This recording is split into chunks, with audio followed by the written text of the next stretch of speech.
Good afternoon, everybody, and welcome to another edition of the Indy's Trusted Servant Show on inspiresmall.biz/Indy's Trusted Servant. I want to thank Ryan Henry, the Indy's Trusted Servant guru, for making these interviews available to all of my friends and acquaintances. What is Indy's Trusted Servant? Well, that's me, Danny O'Malia.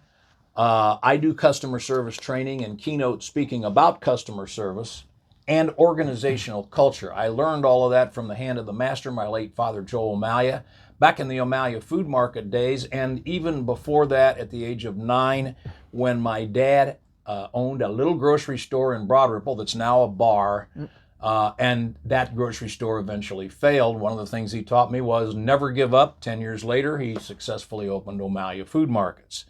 If you're interested in knowing more about my customer service training and keynote speaking, give me a call at 317-413-9062. What's the Indy's Trusted Servant Show on inspiresmall.biz? I like to describe it as lively local small biz and community talk where you can feel the pulse of Indy. And today, we're going to go a little outside of Indy with an Indianapolis girl. My guest is Mary Anne Barothy, and she is a Doris Day expert.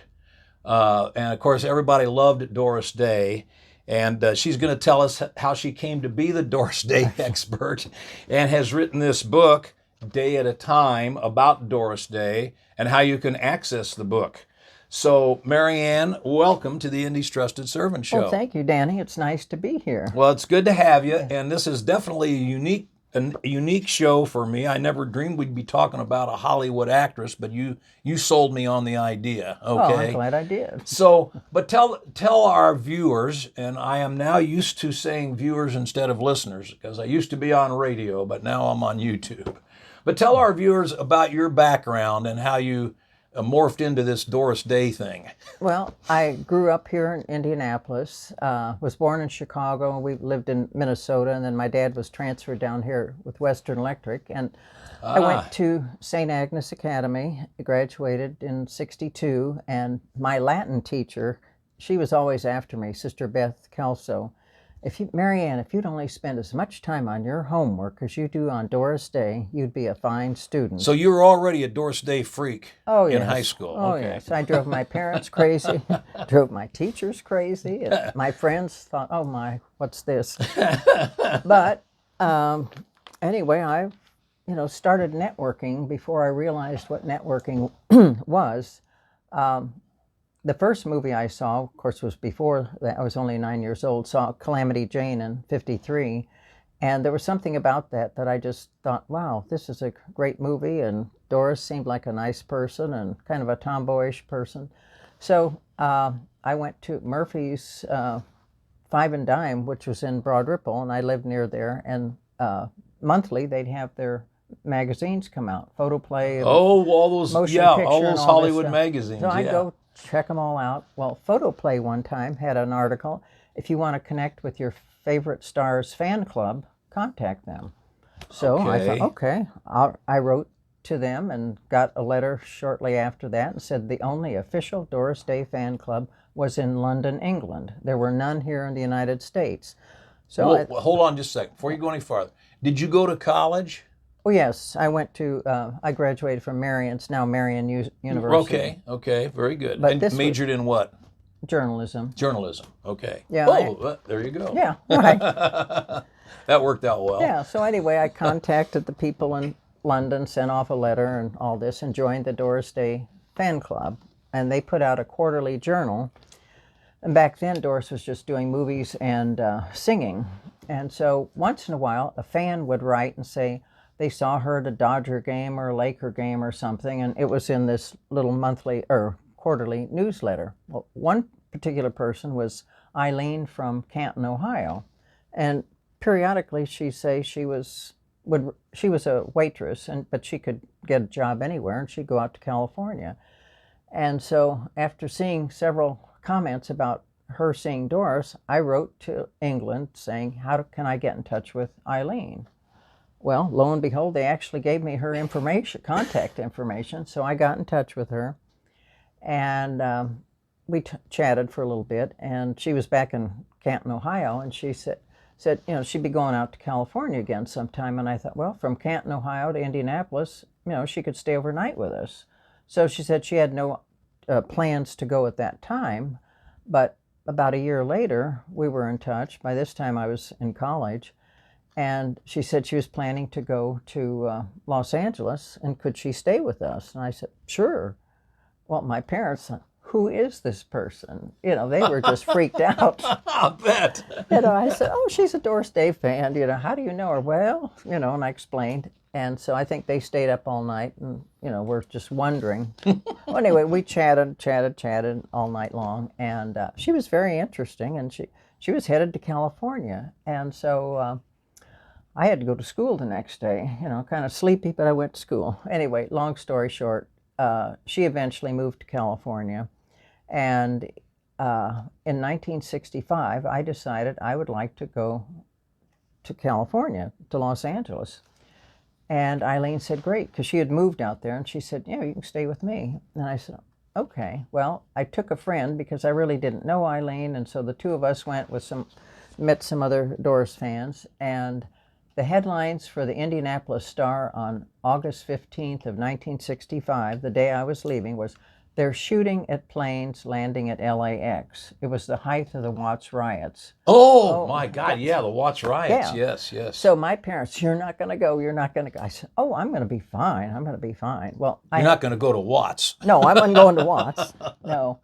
But anyway, I had written to Doris's secretary to see about meeting her and or anything. And so the girl wrote back and said she'd see what she could do. Well, she arranged for a studio tour of Doris's at MGM. She was filming Glass Bottom Boat. However, the day we went to see the studio at MGM, Doris was in Catalina filming Glass Bottom Boat.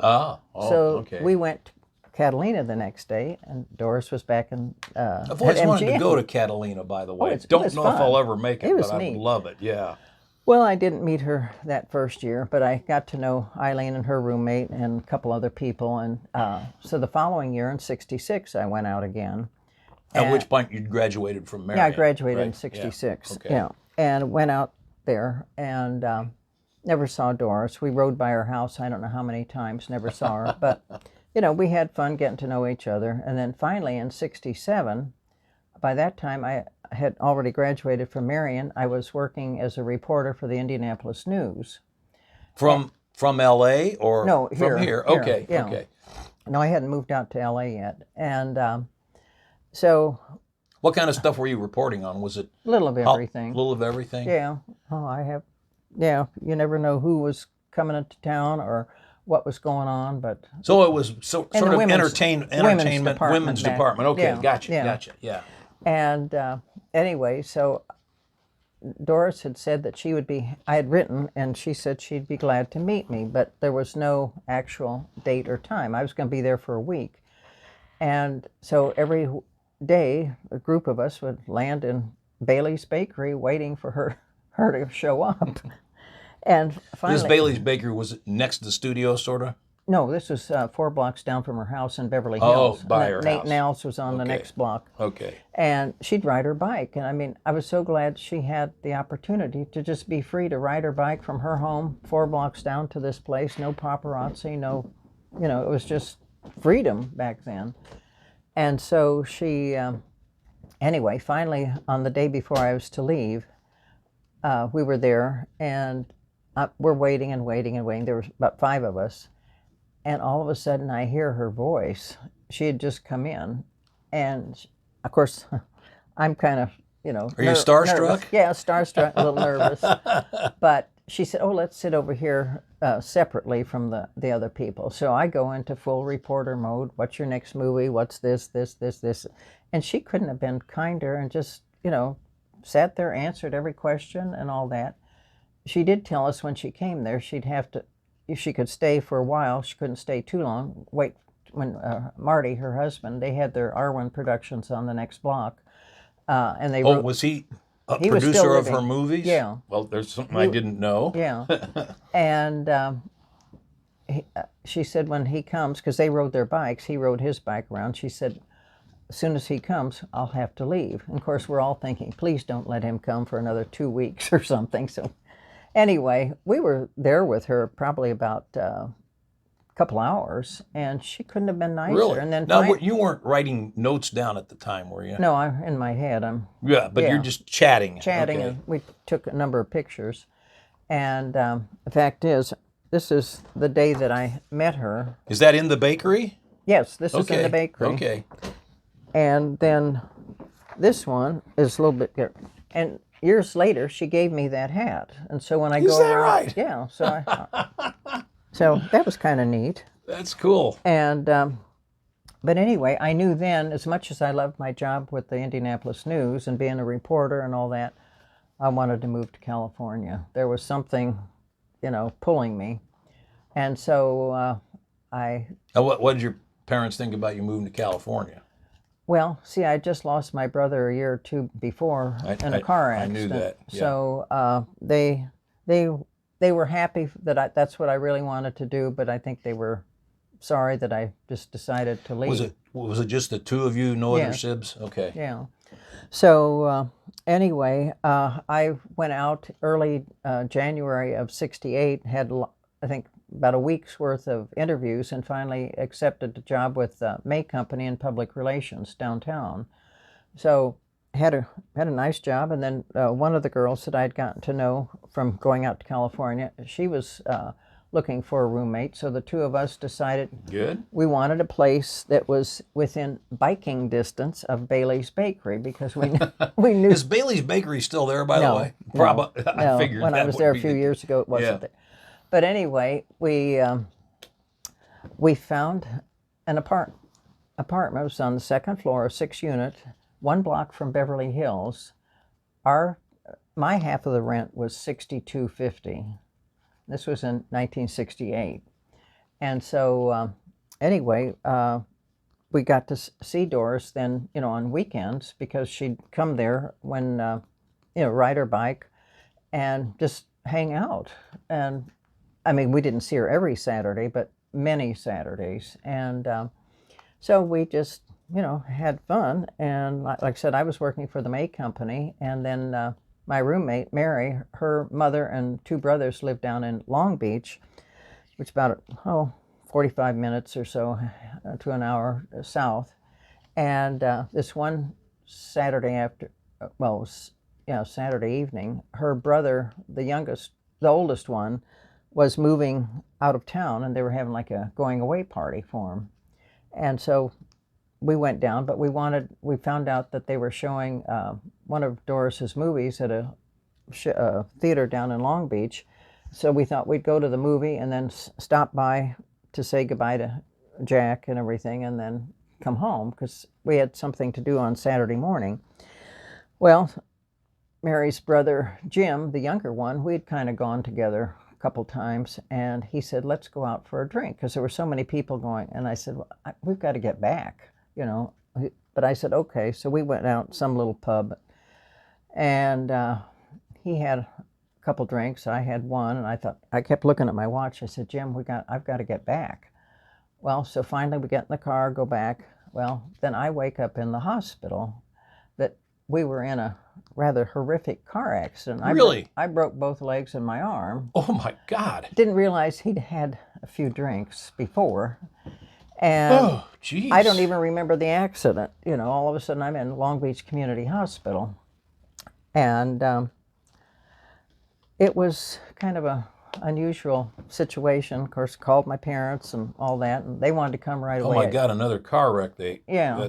And I said, no, don't come. Wait till I get out. Well, back then I was in Long Beach Community Hospital for 3 weeks. Today you would never be that long. They'd put you in rehab or something. Yeah. But anyway, finally when I did go... Now, was he badly injured, this Jim guy? No. No, okay. No. And I don't even remember the accident. All of a sudden it must have hit, and then I'm in the hospital. So, well, Doris and her mom had been informed about all this. And so when I went back to our apartment, of course it was on the 2nd floor, I had to scoot up and all this, because I couldn't walk. Oh, jeez. But you just do what you have to do. Yeah. And anyway, after Doris and her mom had kept in touch with me, and then after about 2 or 3 weeks, I told Mary, my roommate, I said, I just want to get outside. And the only way to do it was to sit on each step and scoot down, and then they had my wheelchair at the bottom there. I used to, when my little girl, before she learned to walk, we call that bumping down. Okay, I was bumping down. Yes. Yeah, I bumped down. And we could see somebody coming through the courtyard, and all of a sudden, I'm at the bottom step, so glad to finally be able to get up and get out, and it was Doris's mother. She said, you get back up there, you're going to hurt yourself. Get back up there. I said, Alma, this is my first time out, you know. Were you going to use crutches or what? Well, I was in a wheelchair. You were in a wheelchair? Yeah. Okay. Well, okay. I had some crutches too, but I had both legs broken, so it was a little... Ooh, wow. Anyway, but it all happened for a reason. And so Doris and her mom were so kind, keeping in touch and everything. And then as I was getting better, I thought when I could drive before I could go back to work, I decided I was going to take a speed riding class, because I had taken shorthand at Broad Ripple High School, and I wasn't that good at that. And I was just thinking, well, that would help with Speed riding, I like that. Yeah, speed riding. So anyway, I enrolled at Willis Business College in Santa Monica, went 5 days a week, 5 hours a day for 10 weeks. And I kept Doris updated on my thing, because we'd see her on Saturdays. I went to school during the week. And finally, after I graduated from Willis Business College, I went back to work, and 2 days after I went back to work, I got a call from Doris, and she said, how would you like to come work for me? And I thought, well, I'll think about it. No, it was, oh my God. Your dream come true. Right. You know, if I had to break 2 legs and an arm to do that, fine, I'd do it again.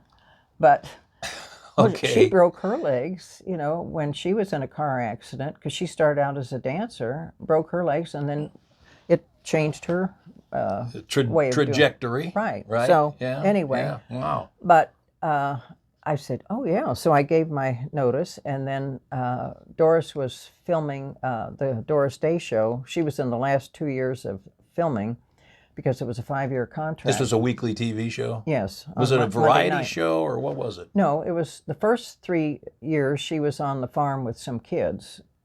Okay. Like sons. And then the 2 years that I worked with her, she was in the office, totally separate from any farm or anything like that. Now what year would this have been? This was in her show ran from 68 to 73. I don't remember that show, but it was on CBS. Yeah. And anyway, when I was with her, Jackie Joseph was one of the stars on the show. John Daner, and she had Peter Lawford and different ones came okay. and went. Yeah, and Billy DeWolf, one of her favorite friends and everything. And anyway, so I said, oh, I'd love to. So she said, come to my house around 6:30 in the morning, because she had to be there at 7. And so I drove over, and then we'd go. She had a man who'd come and drive her car, and she always took 3 or 4 dogs. So I had one in the front seat with me, and she had the other ones. Okay. Okay. But they were all well behaved, and so we go. She had the set that Barbara Stanwyck had on Big Valley there on that lot. I do remember Big Valley. Yeah, and that was on the CBS lot there in Studio City.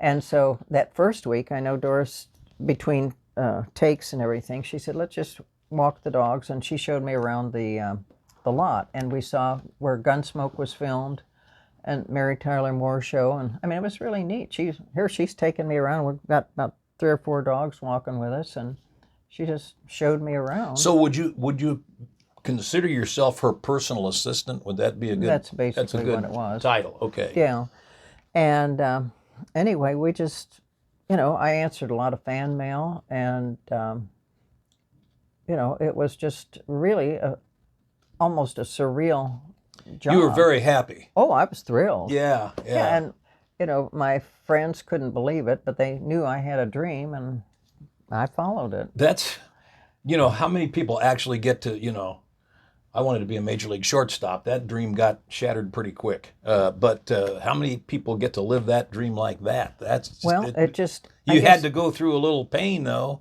Well, I was a determined child. So from there, when did Doris Day pass away? 3 years ago. 3 years ago. Yeah. Were you her personal assistant clear up till then, or what? Oh, no, what no, transpired? No. How long did you do this job, and what did it entail? You said fan mail. Okay. Well, fan mail, walking dogs. walking dogs. And what else? And see, during the I worked with her the last 2 years of her TV show, so that was going to the studio with her and all this, and then after when the show ended, it was interesting. Her she had had a wonderful housekeeper for years, and then that woman finally got old enough that she had to quit, and then but trying to find a housekeeper with 11 dogs was not 11 dogs. We're up to 11 dogs. Yeah, we're up to 11. Who knew? Yeah, that was a little different. So she contacted different agencies, and when she'd say, well, I have dogs, and they'd say, how many? And she'd say 11. Well, they'd usually hang up, the agency. But yeah. Finally, she found this wonderful young lady. Her name was Nada. She was from Yugoslavia, but very, very kind. She came to, for an interview and everything. She loved animals and was really good. So that was the key. And she couldn't have been nicer. This was like in, October or so of 72, I think. Anyway, Nada was working out great. And so that, coming up the Christmas holidays, I told Doris, I'd like to go, because my father had passed away a couple years before, and be with my mom for Christmas. She said, fine. Well, then her mother was going down to Texas, because Doris's brother had died years before, but his family was down in Texas, and her mom was going there for Christmas. So that was fine, because she'd have Nada at home and all this. Well, lo and behold, right before Christmas, Nada gets some kind of word that her mother is dying or something in Yugoslavia, so she said she's taken off to go to Yugoslavia. Well, Doris kind of freaked out, because she was not... Now she's all alone. Yeah, all alone with all this. And so I could see, it was getting kind of hard for her. And so I called my mom. I said, would you mind if I come home a couple weeks later? She said, no, I explained, and she said, no, do what you have to do. So I told Doris, and she was relieved, because her mom wanted to really go down to Texas and all this stuff. So I moved in for what I thought was a couple weeks. Well, Nada never came back.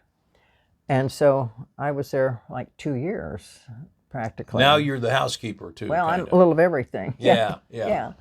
But, she did have some other people come help a little bit, but you just wore many hats, let's put it that way. So when did this employment/relationship end?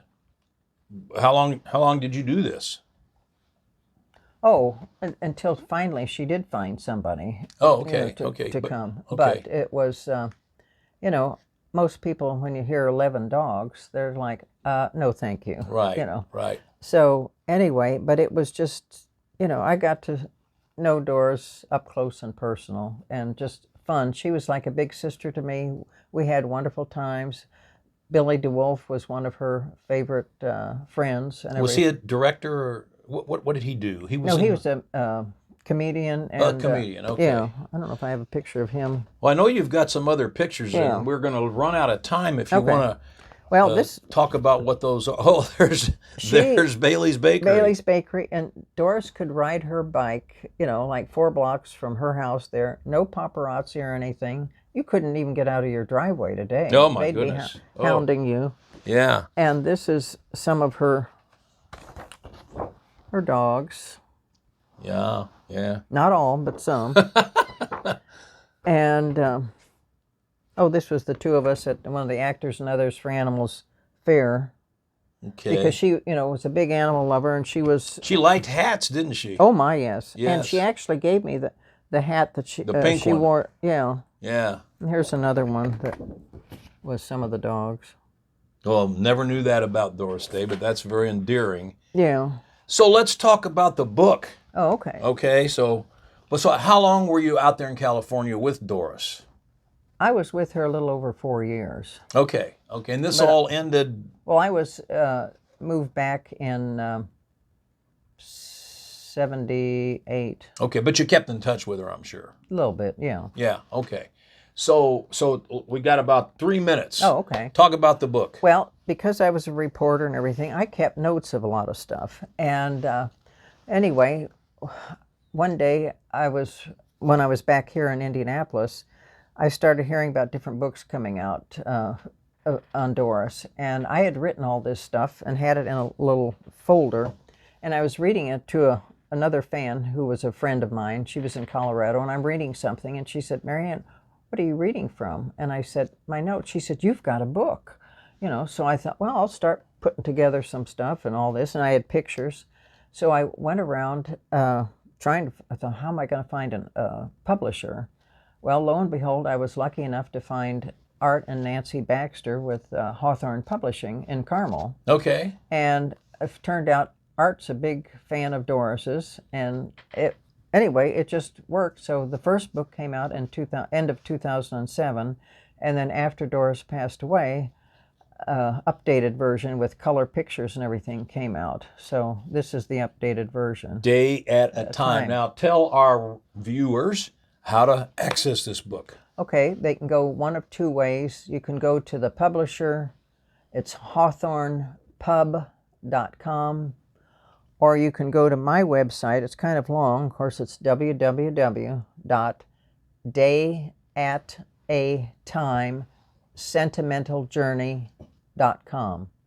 www.dayatatimesentimentaljourney.com. So if you want to read more about Doris Day and the dogs and Mary Anne of Indianapolis, this is the place to go, right?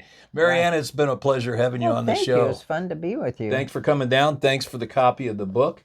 Next week's guest will be Scott Horvath of O'Malia Living in Carmel. He bought my uncle's family's O'Malia, what's originally O'Malia's fireplace shop way back in the day. Uncle Billy died in 1993. My cousin Kevin and my Aunt Helen Jo ran it until Helen Jo's health failed, and Scott bought the business about 5 years ago. So that's the backstory there. And O'Malia's Living is a beautiful place, and our name is still around Carmel. So tune in next week on Indy's Trusted Servant, inspiresmall.biz/Indy's Trusted Servant. See you then.